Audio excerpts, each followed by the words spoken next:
한국드론진흥협회 박지혁입니다. 지난 시간에 이어서 바람에 대해서 계속적으로 강의를 이어가도록 하겠습니다. 지난 시간에 국지풍에 대한 개념에 대해서 말씀을 드렸습니다. 즉 지역적인 원인에 의해서 지역적인 어떤 비열차에 의해서 생기는 게 바로 국지풍이라 하였습니다. 가장 대표적인 것이 해풍이 되겠습니다. 해풍이라 하면 바다에서 육지로 불어가는 해안 지역의 바람이 되겠습니다. 즉 해수면이 인접한 어떤 지역에서 일사가 된 이후에 지표면과 해수면의 그 비열차에 의한 온도차가 발생이 됩니다. 그로 인해서 발생되는 것이 바로 이 해풍이 되겠습니다. 즉 해가 뜨고 일사가 되면서 육지의 비열이 해수보다 더 크기 때문에 더 빨리 가열됩니다. 더 가열되면서 육지의 대기 밀도가 해양의 대기 밀도보다 낮아지면서 생기는 기압 기울기로 인해서 발생이 되는 것이 바로 이 해풍입니다. 그래서 대기 위에 구름이 생성되기도 하고 해양에서는 침강하는 대기에 의해서 구름이 소멸되면서 이러한 해풍의 순환이 되면서 발생되는 것이 바로 해풍이 되겠습니다. 해풍이 불 때 해풍이 강하면서 해양의 차고 습한 공기덩이와 내륙의 따뜻하고 건조한 공기덩이 사이에서는 강할 때는 기온과 습도의 불연속선인 씨 브리지 프론트라는 해양 전선이 생기기도 합니다. 이 전선의 수평 정도에 따라서 바람의 급변 현상과 저군이 발달하기도 합니다. 또한 기류의 흐름에서 상승과 하강 기류가 존재함으로 인해서 해안가에 위치한 공항이 해안가에 위치한 공항에서는 항공기 이착륙의 아주 위험한 잠재 요소로 등장하기도 합니다. 종간 규모, 즉 큰 어떤 일기도 규모에 비해서는 대류가 발생시키는 깊이가 낮아서 강수까지 형성하는 데는 그 한계가 있습니다. 다음 그림은 해풍에 의해서 생긴 하나의 그림이 되겠습니다. 해풍과 같은 원리입니다. 같은 논리입니다.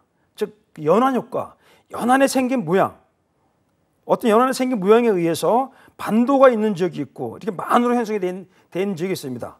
그래서 이 연안성 모양에 따라서 해풍에 어떤 다이버전스, 즉 발산이 되는 지역이 있는가 하면은 이 반도 지역에서는 좁은 지역이 형성이 돼서 좁은 반도나 섬 이런 것들은 이 바람이 해풍이 들어오면서 해풍 중심 근처에서 수렴이 됩니다. 즉 컨버전스 지역, 즉 수렴 지역이 존재하면서 이 부분에서는 늦은 아침이나 이른 오후에 강력한 대류가 발생되면서 구름이 형성이 되고 충분한 습도를 유지하고 불안정한 경우, 대기가 상당히 불안정한 경우에는 소나기와 내우도 발생되기도 합니다. 다음 육풍은 해풍의 반대 개념이죠. 육풍은 즉 육지에서 해양으로 불어가는 바람을 우리가 육풍이라 합니다. 즉 일몰이 되면서 해가 기울고 나서 육지가 더 해양보다 더 빨리 식죠.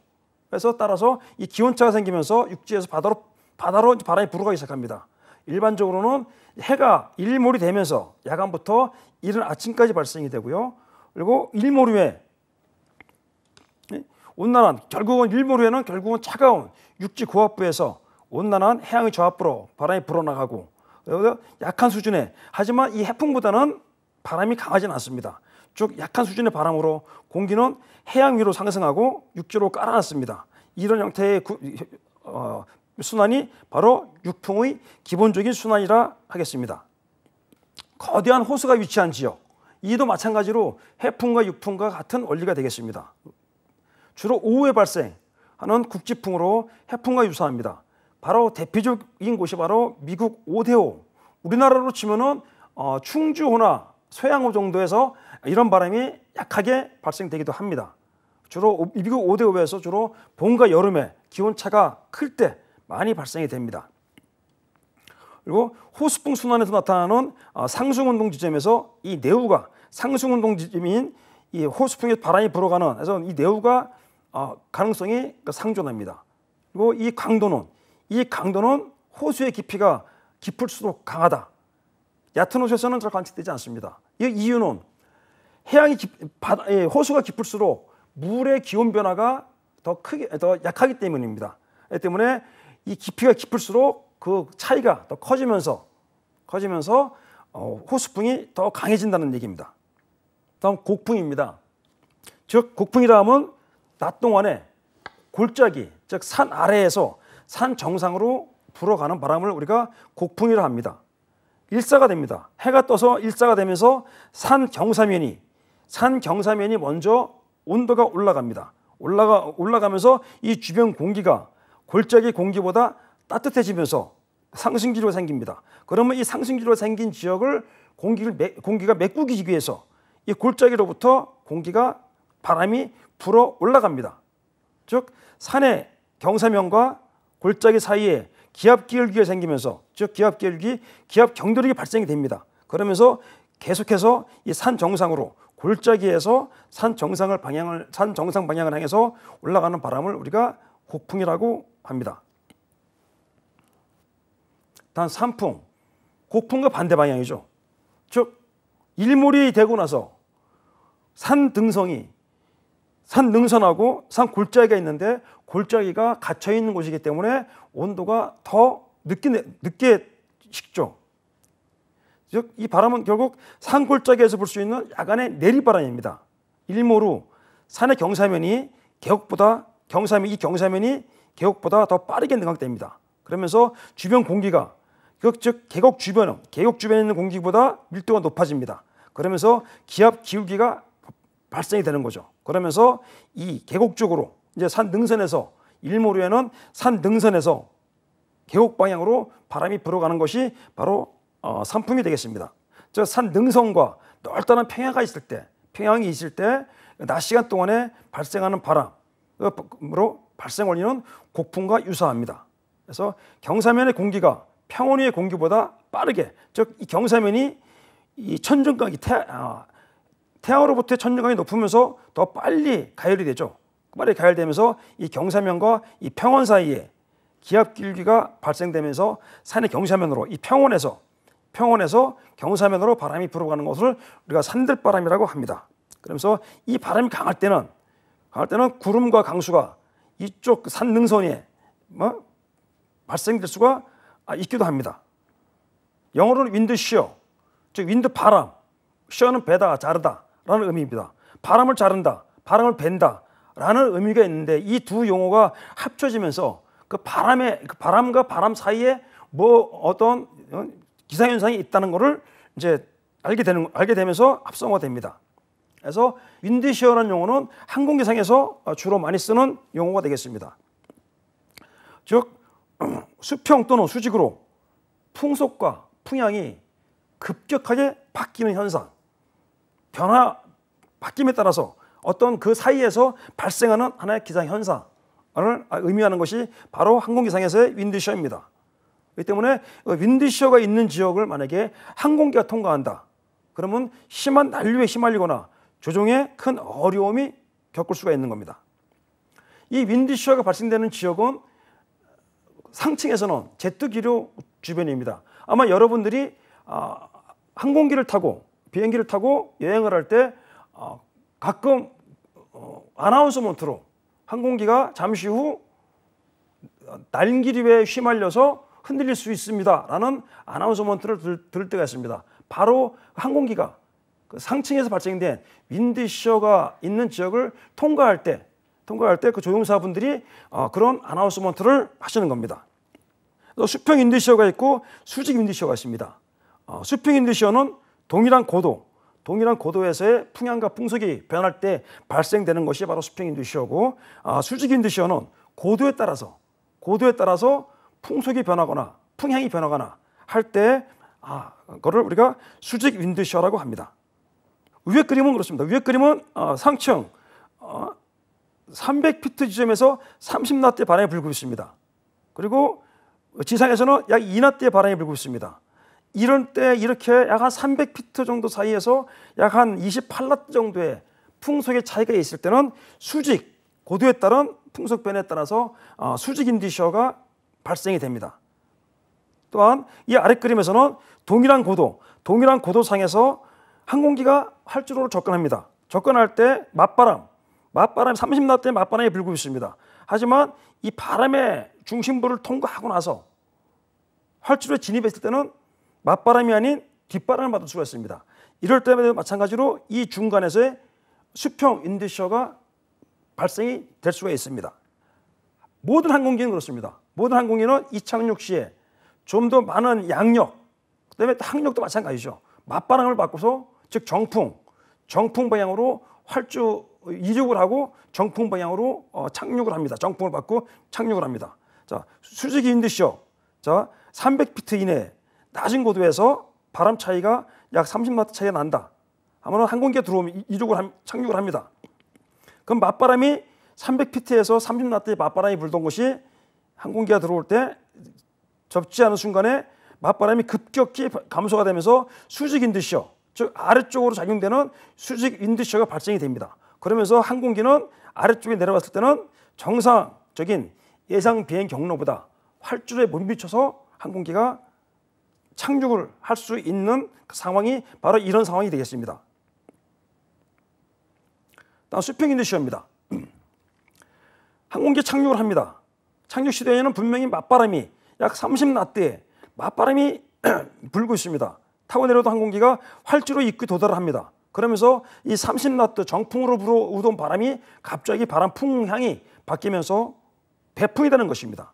그러면서 활주로 입구 부분에 갑자기 30노트의 뒷바람을 받으면서, 즉 테일윈드가 받으면서 이 정상적인 활주로에 접지를 못하고 바로 그 활주로 끝에 접지를 못하고 활주로를 오버해서 착륙을 하는 상황, 즉 정상적인 예상 비행 경로보다 길어지게 되는 이런 상황이 바로 이 수평 윈드셔가 발생됐을 때 나타나는 현상이라 하겠습니다. 적어도 윈드셔라면 항공기가 최종 접근 경로에 있거나 이륙 후 최초 급상승 경로, 파이널 부분에서 들어올 때나 아니면 이륙하고 나서 마지막에 나갈 때 이 급상승 경로에 해당하는 2000피트 이하에서 발생하는 윈드셔입니다. 아주 항공기 이착륙 때 가장 위험한 하나의 기상현상이라 할 수 있겠습니다. 그래서 국제항공기구에서 그 강도를 또 정량적인 값으로 또 정해놨습니다. 라이트, 모더레이트, 스트롱, 시비어에서 풍속 크기가 100피트, 그 거리 100피트당 4노트 미만의 풍속 차이가 있다. 그리고 4에서 7.9노트 차이가 있다. 그리고 8에서 11.9노트 차이가 있다. 그래서 시비어는 12노트 이상의 차이. 이후 구분은 우리가 상승 선도, 그 공항에 위치하고 있는 기상 관측대, 관측소, 그런 관측소에서 이런 부분들을 관측을 하고 있습니다. 그리고 마찬가지로 이런 적어도 윈드셔를 측정하는 장비들이 공항마다 설치가 되어 있습니다. 그러면서 그 장비들에서 이런 100피트의 이 정도의 어느 정도의 풍속 차이가 났다는 것을 인지를 했을 때 이 인지된 사항이 라이트다, 모더레이트다, 중이다, 강이다, 매우 강하다 하는 내용이 인지가 되면은 이걸 바로 컨트롤 타워에다가서 통보가 하게 돼 있고, 컨트롤 타워에서는 이 착륙하는 항공기들한테 이 정보 내용을 반드시 실시간적으로 통보를 해주고 있습니다. 말씀드렸듯이 이착륙 시기에 항공기에 미치는 윈드시의 예를 보면은 활주로에 못 미치는 경우를 언더슈트라고 그러죠. 항공기가 착륙을 위해서 활주로로 접근을 한다. 그때 윈드시가 발생이 됐다. 그러면서 맞바람이 급격히 감소한다.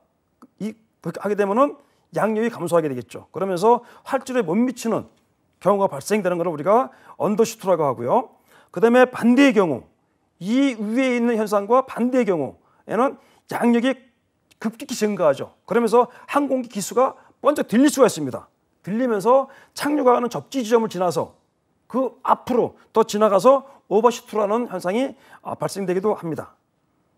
그래서 이륙하는 상황에서 수평 윈드시어를 만날 경우에는 맞바람이 감소하고 뒷바람이 증가합니다. 그러면서 상승각과 올라가고자 하는 항공기 상승각과 상승률이 떨어지면서 정상적인 이륙을 어렵게 할 수 있고요. 그 다음에 또 적어도 윈드시어가 활주로랑 나란한 방향으로 발생한 게 아니라 측풍, 옆에서 부는 바람이 발생이 된다 할 때는 항공기가 이륙 또는 착륙 시에 활주로 중앙을 따라가게 되어 있는데 이 중앙선을 벗어나서 활주로를 이탈하는 경우도 발생할 수가 있습니다.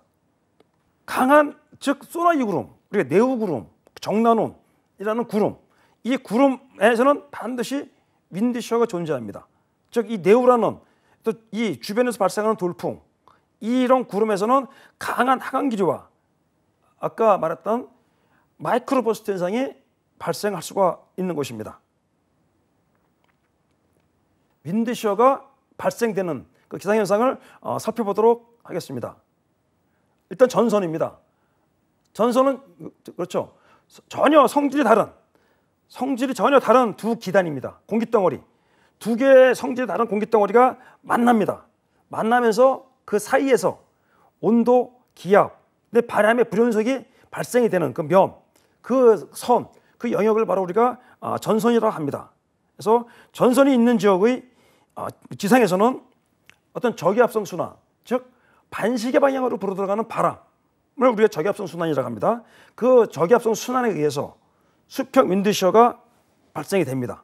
그리고 또한 이 전선이 기울어져 있습니다. 전선이 기울어져 있기 때문에 전선이 기울어진 면을 따라서 상하층 간의 풍향과 풍속의 차이가 발생이 됩니다. 그림으로 보겠습니다. 여기 지금 한랭전선입니다. 한랭전선, 즉 차가운 공기가 따뜻한 공기 밑으로 파고 들어오는 하나의 형태입니다. 즉 이때는 한랭전선이 생기면서 요 부분이 전선 구역입니다. 그러면서 전선 전면과 후면에 각각 전선 전면에서는 남서풍이 발생이 되고요. 전선 후면에서는 북서풍이 발생이 됩니다. 그러면서 전선면 상층에서는 이 서풍기류가 발생이 존재하면서 전선면을 따라서 수평 인드시어와 이 수직 인드시어가 동시에 발생되는 그림이 되겠습니다. 이때 한랭전선이 통과한 후에는 특히 강한 적어도 윈드시어가 발생이 됩니다. 약 이 시간은 지속 시간은 약 한랭전선에는 1시간에서 3시간 정도, 그리고 온난전선이 통과한 후에는 6시간 정도가 이 강한 윈드시어가 지속이 될 수 있습니다. 특히 겨울철에 바람이 강하고 온도차가 크기 때문에 강한 윈드시어가 발생이 됩니다. 주로 키 작은 저기압, 즉 이 저기압의 크기가 지상에서 약간 700헥토파스칼 고도까지 발달한 저기압을 우리가 키 작은 저기압이라고 하는데요. 이 키 작은 저기압 주변에서 나타나는 경우가 많습니다. 그리고 윈드시어가 주로 강하게 나타나는 시기가 저기압이 폐색되기 직전에 발달하는 단계. 저기압 폐색이라는 것은 저기압이 마지막 단계에서 가장 크게 발달한 그 단계입니다. 그 단계에서 아주 윈드시어가 아주 강하게 나타나고 있습니다. 다음 기단입니다. 기단성 윈드시어. 그래서 전선이나 기압 경도가 크지 않은 어떤 맑은 날 야간에, 구름도 없고 어떤 맑은 날 야간에, 가을철입니다. 주로 복사 냉각이 일어납니다. 즉 그 지면이 지구 장파 복사가 바깥으로 나가면서 복사 냉각으로 인해서 지표의 온도가 공기보다 더 차가워집니다. 즉 지표면이 더 차가워지면서 야간 역전 현상이 발생이 됩니다. 그럴 때 이 윈드시어가 발생될 수가 있습니다. 야간에 지표면의 부근에 역전이 발생이 됩니다. 일사 동안에는 지표면이 더 빨리 데워지겠죠. 그러면서 야간이 되면서 지표면이 아래가 더 차가워지면서 역전 현상이 나타납니다. 이때 지표면 부근에는 바람이 거의 불지 않습니다. 불지 않고 반면에 이때 해가 뜨기 시작하면서 이 역전층이 해소가 됩니다. 해소가 되기 시작하면서 바로 위에서는 바람이 증가하게 되면서 하층에서 생각하지 못한 윈드시어가 요 부분에서 윈드시어가 발생할 수가 있습니다. 다음은 상층 안정층입니다. 어떤 계곡에 차가운 공기가 갇혀 있습니다. 차가운 공기가 갇혀 있는 상태에서 상대적으로 따뜻한 성질을 가진 공기덩어리가 상층에 도달했습니다. 공기는 상당히 안정되어 있는 상태죠. 아래가 차갑고 위가 따뜻하기 때문에 공기는 상당히 안정한 상태로 놓여 있습니다. 이때 이 상황에서는 산의 정상 부분에는 안정층이 발생하고 하부에서는 바람이 거의 불지 않습니다. 하지만 이 상태가 그대로 유지가 되면 윈드시어가 없지만 이 상황에서 위쪽 산 정상에 강한 바람이 불어온다.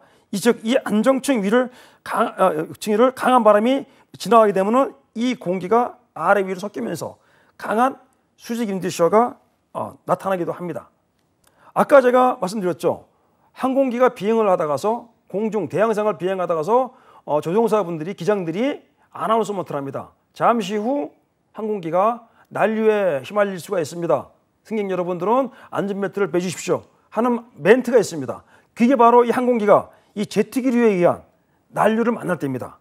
난류를 만날 때 그거를 인폼을 받고 그 조종사는 인폼을 받고 그 내용을 승객들한테 미리 알려주는 겁니다. 주변 기류에 비해서 상대적으로 상당히 빠른 좁은 폭을 가지고 있는 상태에서 상당히 빠른 기류입니다. 그래서 중심과 주변에서 바람 차이가 발생이 되겠죠. 그러면서 이 바람 차이에 의해서 윈드셔가 발생이 되는 겁니다.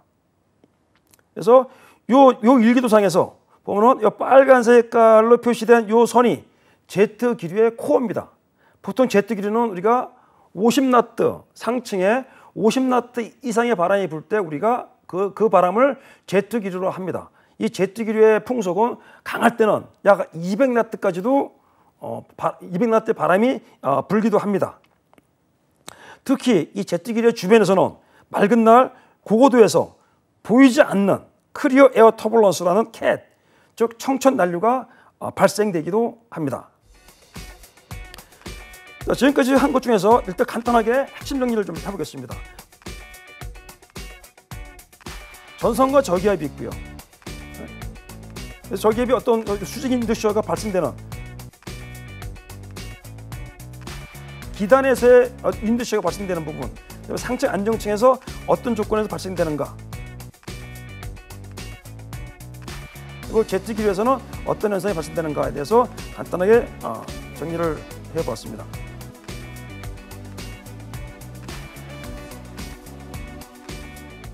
다음은 이제 마이크로버스트입니다. 아까 논문에서도 봤듯이 상당히 이 마이크로버스트가 공항 접근, 항공기가 착륙을 위해서 접근하는 부분이나 항공기가 이륙을 하기 위해서 출발하는 부분, 그 부분에 이 마이크로버스트가 존재하면 항공기 이착륙에 상당히 큰 영향을 주기 때문에, 장애를 주기 때문에 아주 위험한 현상이라고 할 수 있겠습니다. 하기 때문에 아까 말씀드렸듯이 모든 공항에는 이 마이크로버스트를 측정, 관측하기 위한, 인지하기 위한 센서들이 설치가 돼서 이제 운영을 하고 있습니다. 일단은 기본적인 게 다운버스트입니다. 즉 하강기류. 하강기류를 일단은 가장 기본적인 하강기류입니다. 내우를 동반한 강한 대류성 스톰이 있습니다. 그 스톰 하부에는 항상 강하게 밑으로 내려가는 차고 무겁죠. 무겁고 강한 하강기류가 존재합니다. 이 바람은 주변에 비해서 상당히 밀도가 높고 온도가 낮습니다. 그러면서 지상으로 막 쏟아져 내립니다. 내리면서 이 바람이 비와 같이 사방으로 이렇게 퍼집니다. 그러면서 그 사방에 아주 큰 돌풍을 불러오기도 합니다. 그래서 매우 격렬하고 작은 규모입니다. 아주 항공기상 장애 요소 중에서는 가장 위험한 요소라 할 수 있겠습니다. 그래서 이 다운버스트라는 것은 기본적인 하강기류를 말하는 거고요. 거기에 그 명명을 붙인 게, 그거를 좀 더 특화시켜서 붙인 게 바로 이 마이크로버스트입니다. 즉 다운버스트 중에서 그 크기가 4km 이하의 규모, 작은 규모입니다. 4km 이하의 규모를 가지는 것을 의미한다. 그렇죠? 시카고 대학의 후치타 교수 팀에 의해 정의가 되었습니다. 즉 항공기상에서 이 마이크로버스트는 대류성 스톰의 하부에서 발생하는 아주 윈드셔를 아주 대표하는 것으로 인식이 되어 있습니다. 그러면서 우리가 이 현상을 마이크로버스트라고 용어로 통일을 하였습니다. 그래서 이 마이크로버스트는 기단과 어떤 다중 셀, 네오그림을 우리가 셀이라고 하는데요. 그런 셀 및 슈퍼셀, 엄청 큰 여러 개의 셀이 있는 그 어떤 네오그림과 그다음에 아주 엄청 큰 슈퍼셀이라고 하는 그런 셀을 갖는 이 네오 등에서 이 마이크로버스트가 관측이 됩니다. 단독셀 형태의 스톰에서 발생하는 이 마이크로버스트는 규모가 작습니다. 규모가 작고 상당히 대단히 빠릅니다. 빠른 속도로 성장을 합니다. 금방 성장을 합니다. 그러면서 관측과 예보가 상당히 어렵습니다. 단지 그날 관측과 예보가 상당히 어렵기 때문에 그날 대기 조건 상태, 대기 안정도 상태, 이런 안정도 상태를 가지고서 판단해서 이 관측소에서 기상 관측소에서 예보를 하고는 있습니다. 하지만 상당히 관측과 예보가 어렵기 때문에 항공기 운항에 가장 치명적인 피해를 줄 수 있는 것으로 현재 알려져 있습니다. 다음 그림이 마이크로버스트의 3차원 개념도가 되겠습니다. 그래서 대류성 스토머의 하부에서 아주 강하게 쏟아져 내리는 아주 차갑고 밀도가 높은 하강기류다 하는 것이 바로 이 마이크로버스트의 기본적인 개념도가 되겠습니다. 자, 이 하강기류가 지면에 닿습니다. 지면에 닿으면은 지면으로 흡수가 안 되죠. 그렇기 때문에 사방으로 퍼져나갑니다. 사방으로 퍼져나가면서 소용돌이 링, 즉 볼텍스 링이라는 소용돌이 링이 만들어지면서 회전이 발생되면서 지상 부근에서 이런 현상이 발생되면서 항공기, 이게 만약에 이런 마이크로버스트 현상이 항공기 공항 주변, 항공기 이착륙하는 그 부근에서 이런 현상이 발생되면 항공기 이착륙하는 항공기들한테는 상당히 아주 안 좋은 영향을 줄 수가 있는 것입니다. 즉 이 바람은 아주 짧은 구역에서 바람 방향이 180도로 바뀌는 겁니다. 즉 지상에 도달한 하강기류가 퍼져나가는 평균 속도가 약 25나트 정도 기본적으로요. 그런데 이론적으로는 약 100나트까지 강한 돌풍도 가능합니다. 그러면서 이 저고도에 강한 비야, 강수도 동반하기 때문에 저고도에 낮은 실링, 즉 구름 고도를 상당히 낮춘 그런 저고도 실링과 시정을 악화시키기도 합니다. 즉 대기하층에서는 강한 하강기류와 소용돌이 링에 의해서 아주 낮은 구름 고도와 시정을 악화시켜서 항공기 이착륙에 많은 영향을 주기도 합니다. 다음은 이제 마이크로버스트가 이륙 지점에 있는 상황을 가정해서 하나의 도식이 되겠습니다. 자, 항공기 이륙을 합니다. 이륙을 시도한 항공기는 이 마이크로버스트가 앞에 있는 상태에서 강한 맞바람을 받고 이륙을 하죠. 그러면 강한 맞바람이기 때문에 항공기는 들릴 수가 있습니다. 들릴 수가 있을 때 이 기장은 아마 기수를 약간 누르고 올라갈 겁니다. 그러다가서 2번 지점에 왔을 때는 갑작스러운 강한 하강기를 만납니다. 그러면서 항공기 고도가 순간적으로 떨어집니다. 떨어지면서 3번, 4번이 되면서 항공기가 이륙을 못하고 이렇게 추락할 수 있는 상황. 그 마이크로버스트로 인해서 페남기가 떨어져서 많은 승객을 죽인 그런 현상이 바로 이런 현상이 되겠습니다. 즉 강한 뒷바람이 항공기 후면을 강타하면서 항공기가 고도를 잃을 수가 있는 게 바로 이 마이크로버스트가 이륙하는 항공기에 미치는 큰 영향이 되겠습니다. 이 마이크로버스트는 일정한 공간에 머물러 있지 않고 대류성 스톰의 움직임에 따라서, 즉 대류성 스톰 후방부에 항상 이 마이크로버스트가 존재하기 때문에 이 대류성 스톰의 움직임에 따라서 이 마이크로버스트가 이동을 합니다. 그래서 이 작은 규모의 스톰들은 그 움직임이 대단히 불규칙하므로 이동 방향을 예측하기가 상당히 어려운 것입니다. 그렇기 때문에 항공기가 공중에 있고 지상이 평원으로 이루어져 있다. 대평원, 미국처럼 대평원이 이루어져 있는 경우는 이 대류성 구름과 비, 그 마이크로버스트에 의해 따르는 멀리서 볼 때 소용돌이 링에 의해 만들어진 먼지 구름 관측이 가능합니다. 하지만 지형이 복잡한 지형과 강수가 약한 대류성 스톰이다 할 때는 파악하기 상당히 어렵습니다.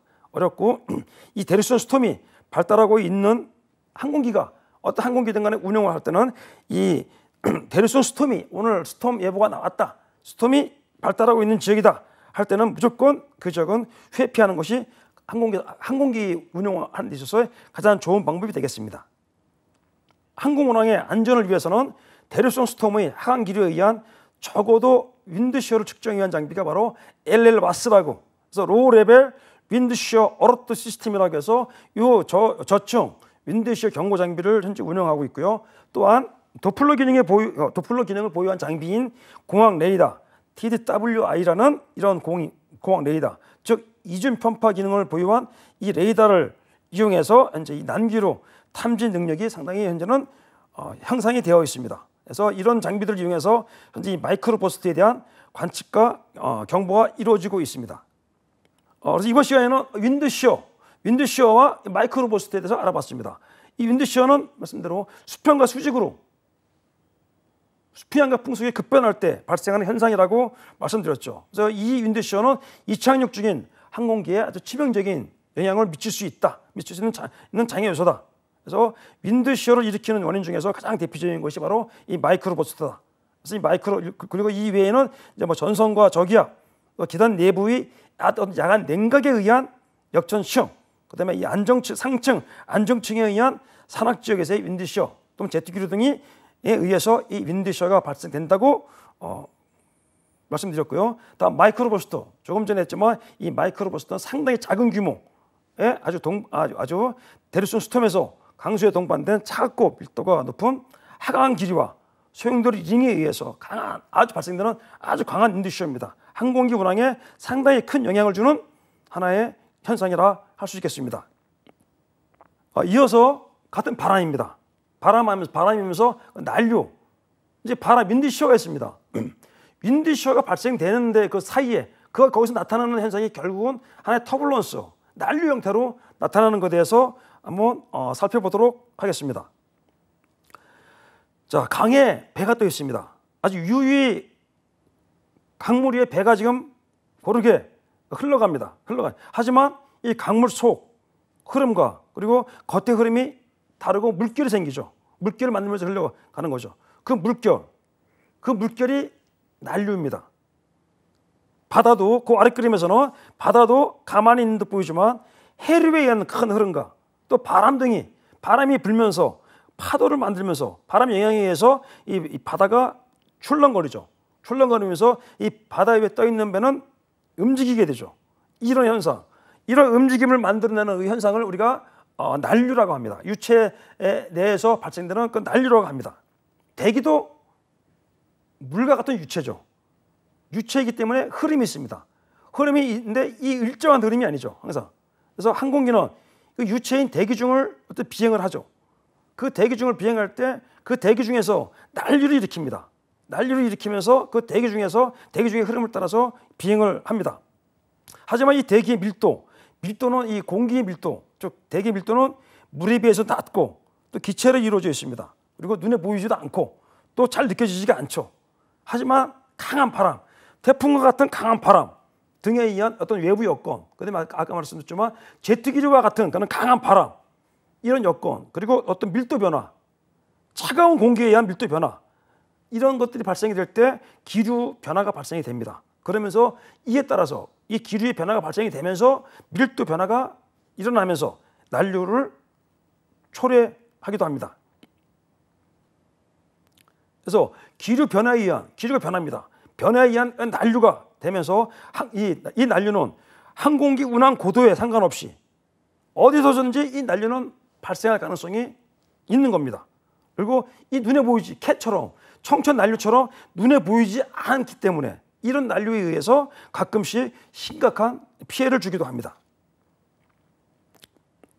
그래서 여기서는 난류의 개념, 난류가 무엇인가, 난류가 왜 발생이 되는가에 대한 그 원인에 대해서 살펴보고요. 거기서 열적 난류, 그다음에 기계적 난류 종류에서 그다음에 역학적 난류에 대해서 살펴보도록 하겠습니다. 강물이 흐릅니다. 개천이 흐릅니다. 이 개천 흐르는데 유체는 여기 보면은 소용돌이하고 거품이 발생이 되죠. 특히 바닥면이 거칠을 때, 즉 유체는 일정한 속도 이상으로 움직이면서는 주 흐르면 충류, 그리고 우리가 라미나 플로우라고 명명합니다. 이 충류를 벗어나 일정하게 흐르는 그 충류를 벗어난 불규칙한 운동, 주변의 어떤 지형이나 안에 거칠기에 따라서 이 물이 소용돌이가 치게 되고 거품이 발생이 되기도 합니다. 이런 불규칙 운동을 하는 그 에디, 그걸 우리가 에디라고 부르는 작은 흐름들이 발생이 됩니다. 바로 이 에디의 운동을 우리가 난류라고 합니다. 자, 그러면 이제 대기과학에서 난류를 한번 살펴보도록 하겠습니다. 영어로 해서는 우리가 공통적으로 터뷸런스라는 용어를 쓰고 있습니다. 그래서 작은 공기덩어리가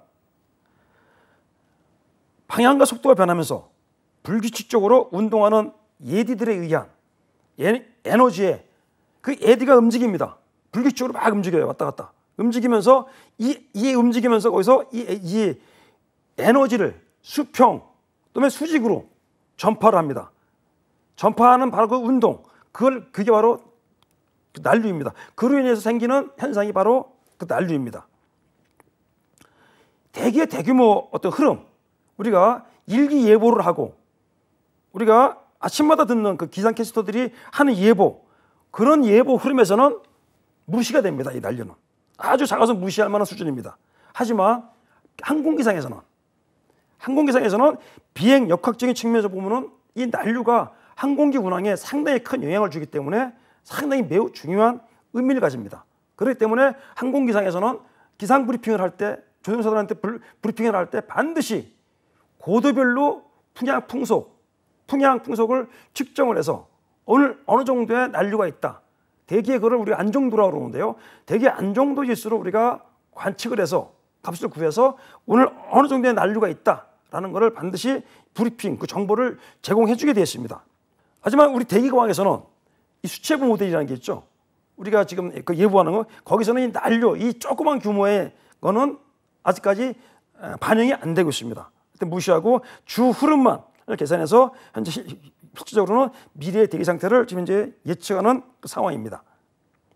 자, 항공기가 일정한 속도 이상을 가지고 공기 중으로 비행을 합니다.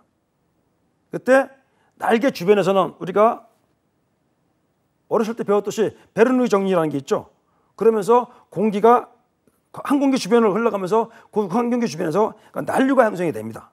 즉 난류에 의해서 기압 차이가 발생되는 거죠. 즉 베르누이 정리에서 날개 윗면을 흘러가는 공기의 속도와 날개 아랫면을 흘러가는 공기의 속도, 그 차이에 의해서 날개 윗면에는 저기압, 날개 아랫면에는 고기압이 그 현상이 발생이 되면서 그에 의해서 그 양력이 발생이 되는 거죠.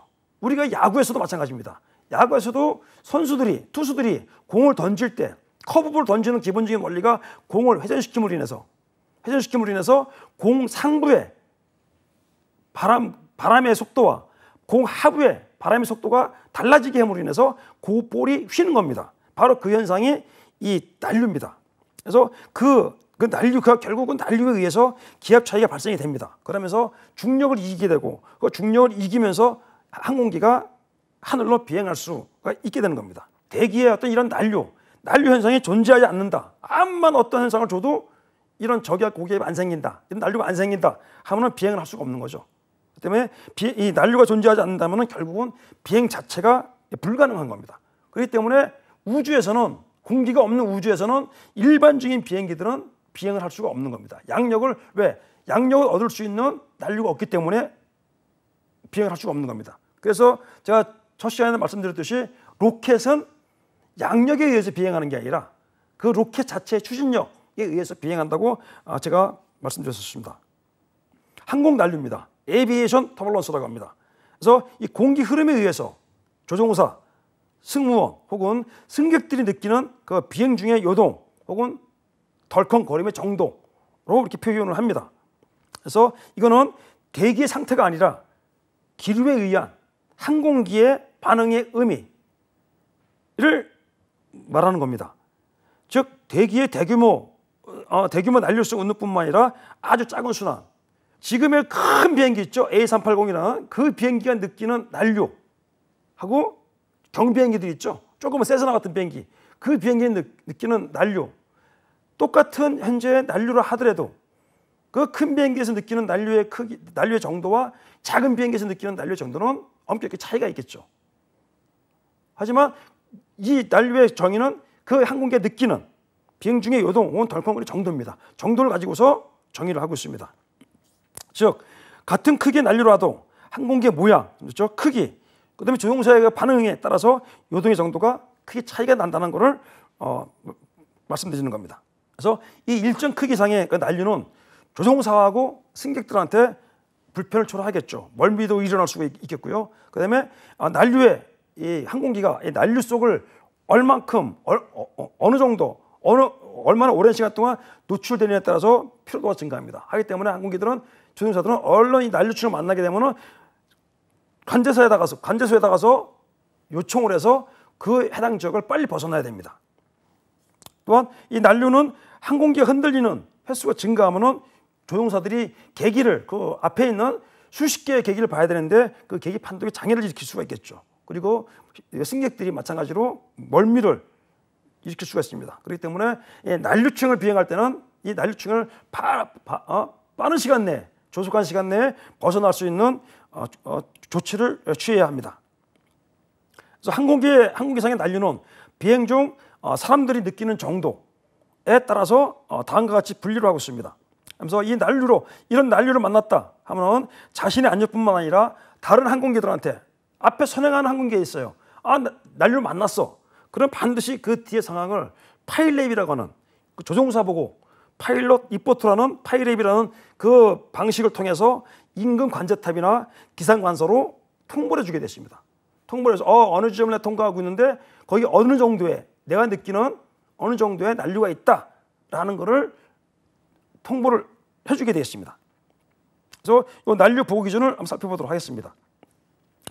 일단 이 내용은 기상현상의 크기가 아니라 기상현상의 크기라고 하기보다는 그 항공기가 느끼는 반응입니다. 자, 라이트 항공기 반응입니다. 순간적으로 약간 불규칙하거나 고도나 자세 변화가 일어난다. 약한 난류가 있다라고 해서 항공기가 고도나 자세에 큰 변화 없이 약하게 좀 벌어진다. 기내 반응이 있죠.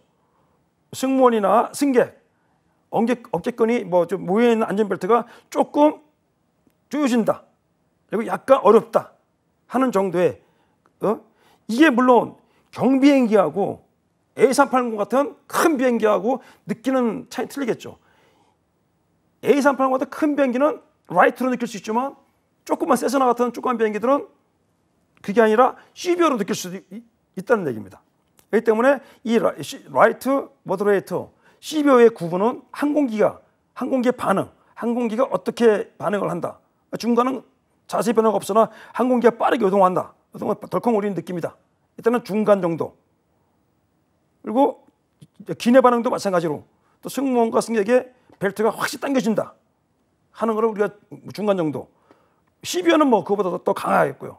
다음 익스트림은 아주 비행 불능, 아주 무조건 회피를 해야 된다 하는 상태를 우리가 익스트림이라고까지 합니다. 여기에 이제 보고를 한번 살펴보도록 하겠습니다. 여기에 이제 여기서 그 조종사는 이런 형태로 보고를 하게 됐습니다. 오버 서울 상공에 12시 32분 중국 타임입니다. 우리 인디아 타임이 아니고요. 지역 타임이 아니라 그리니치 민 타임, UTC를 모든 항공 용어에서는 항공 시간에서는 뭐든지 다 UTC를 사용하게 됐습니다. 중정도의 난류가 터뷸런스가 인크라우드 구름 속에서 발생이 되었다. 고도는 플라이트 레벨은 3만 1000피트다. 그리고 항공기는 보잉 B747이다. 라고 해서 이런 식으로 난류의 상태를 이 항공기가 느낀 그 조종사가 반드시 인근 관제소 아니면 다른 그 기상대에다 가서 이런 내용을 보고해 주게 되었습니다. 그 다음 것도 한번 더 살펴보겠습니다. 자, 50마일 사우스 오브 대전 그 남쪽으로부터 해서 50마일에서 서울 북쪽 to 10마일 노스 오브 서울 북쪽 10마일 사이 시간은 12시 10분부터 12시 50분 사이 다 UTC라고 그랬죠. 사이에 간헐적인 오케셔널 간헐적으로 중정도의 중증 타격 차프에서 타격 난류의 한 용어입니다. 이걸 경험했다. 그래서 비행 고도는 24,000이고 기종은 A300이다 하는 식으로 해서 조종사들은 자기가 비행을 하면서 느꼈던 어떤 이 난류가 있으면 이 난류에 대해서 반드시 보고를 해주게 되어 있습니다. 난류가 어떤 난류가 있는가, 이 난류의 유형에 대해서 한번 살펴보도록 하겠습니다. 일단 가장 기본적으로 난류를 구분합니다. 저고도 난류가 있고요. 열적, 기계적. 저고도에서 현재 활주로 주변에서 발생될 수 있는 그 난류, 열적인 원인에 의해서 발생되는 난류가 있고 기계적인 원인에 의해서 발생되는 난류가 있습니다. 이 난류에 대한 범주와 그다음에 역학적인 난류, 네오구름, 정난운이라고 그러죠. 이 소나기와 번개, 네오 등을 동반한 그 구름 속에서 구름 속 또는 그 부근에서 발생하는 난류를 우리가 TNT라고 합니다. 그리고 제트 스트림 주변에서 발생하는 청천 난류, 그리고 산악 지역 강한 바람이 산악을 향해서 바람이 불어갈 때 이 산악파에 의한 난류에서 이렇게 네 가지로 크게 구분을 하고 있습니다. 특히 이 저고도 난류는 지표면 가열에 의해서 지표면이 일사가 되면서 낮 동안에 일사가 되면서 이 공기 덩어리가 지표면이 일량하지가 않죠. 똑같지가 않죠. 그렇기 때문에 물이 있고 숲이 있고 밭이 있고 논이 있고 다 틀리죠. 바위가 있고. 그렇기 때문에 차등 가열을 받습니다. 가열을 받으면서 이 가열에 의한 공기 덩어리가 차별적으로 상승하기도 하고 어느 쪽은 상대적으로 하강하기도 하고, 이런 운동에 의해서 열정 난류와 어떤 지형 지물에 의한 난류가 발생되는 것을 우리가 저고도 난류라고 합니다. 열정 난류부터 살펴보도록 하겠습니다. 자, 이거는 대기 경계층, 즉 낮은 층에서, 즉 지표면에서 지면에서 가장 가까운 대기층에서 형성되는 대류 활동, 어떤 일사에 의해서 대류 활동이 발생이 됩니다. 그러면서 발생되는 하층 난류를 우리가 바로 그 열정 난류에서 하층 난류가 발생이 됩니다. 가장 우리가 쉽게 알 수 있는 이해가 냄비에다 물을 넣고 물을 끓입니다. 물을 끓일 때 물이 끓으면서 그 내용을 보면은 안에 있는 그 밑바닥, 냄비 밑바닥에 있는 기포들이 막 올라오죠. 그 뜨거워진 물이 바로 그게 열정 난류입니다. 이게 물이 끓을 때 보면은 물 전체가 이렇게 위아래로 도는 것이 아니라 몇 군데에서 부글부글하면서 거품이 일어나는 거죠. 그걸 바로 우리가 그 차이에 의해서 발생되는 난류를 우리가 열정 난류라 하고 있습니다. 대기 중에서는 이렇습니다. 일사에 의해서 지표면이 데워집니다. 말씀드렸지만 하층은 지표면은 일정하지가 않죠. 일량하지가 않죠. 그다음에 하층에서 공기의 일부가 덩어리를 이룹니다. 덩어리 이루면서 상승하면서 이 온도 차이가 나니까 그 온도 차이를 해소하기 위해서 하나의 쏘물이라는 열 덩어리가 올라가는 겁니다. 눈에는 보이진 않죠. 우리가 가장 볼 수 있는 비근한 예가 뭐냐면은, 여러분들이 공중에 떠 있는 매, 참수리, 또 큰 새들이 날개짓을 안 하고 떠 있는 거를 날개를 핀 상태에서 빙빙 돌고 있는 거를 볼 수가 있습니다. 그 새들은 본능적으로 이 쏘물을 알고 있는 겁니다. 이 열이, 즉 이 상승 기류를 알고 있는 겁니다. 이 쏘물이라는 이 공기 덩어리를 타고 그 새는 날개짓을 안 하고 그 위에 그 공중에서 떠 있는 겁니다. 특히 이 쏘물은 요즘 레포츠를 각광받고 있는 패러글라이딩 하는 사람들도 이 쏘물을 많이 이용해서 그 레포츠를 즐기고 있습니다. 그래서 이 열정 난류는 오전부터 점점 강화되기 시작합니다. 그러면서 오후 중반이 되면서, 즉 일사가 가장 많을 때 가장 활발하게 올라가면서 영향을 미칩니다. 그래서 이 쏘물의 특징은 끝까지 올라가는 건 아닙니다. 바로 이 캐핑 레이어, 스테이블 레이어, 올라가는 고도가 한계가 있습니다. 그래서 상층 경계층에서 만들어지는 대류운, 구름이 생기는 바로 그 고도까지만 올라갑니다. 이 구름을 만드는, 위에 있는 이 그림에서 나타나는 이 구름 밑바닥까지 이 구름을 만드는 상승 운동에 필요한 에너지를 공급하는 뿌리 역할을 하고 있습니다. 그래서 이 쏘물은 이 구름 밑바닥까지, 이 운저고도까지 올라가면서 이 쏘물의 생명은 끝나는 겁니다. 그래서 이 쏘물들이 지표면을 떠나서 상승 속도가 증가하고 크기가 증가하면서 점점 커집니다. 구조화됩니다. 그리고 이 지표면 바닥에 어떻게 되어 있다, 그 바람에 따라서 아주 다양하게 분포가 됩니다. 이번 시간에는 바람에 의해서 발생되는 시어, 그 시어에 의해서 발생되는 그 난류, 바람이 항공기에 어떤 영향을 주는가 하는 것과, 그다음에 그 난류가 항공기에 미치는 영향, 그리고 항공기 그 크기별로, 항공기 종류별로 느끼는 그 난류의 강도에 대해서 알아보았고요. 그다음에 저고도에서 발생될 수 있는 열정 난류에 대해서 알아보았습니다. 이상으로 금일 수업을 마치겠습니다. 감사합니다.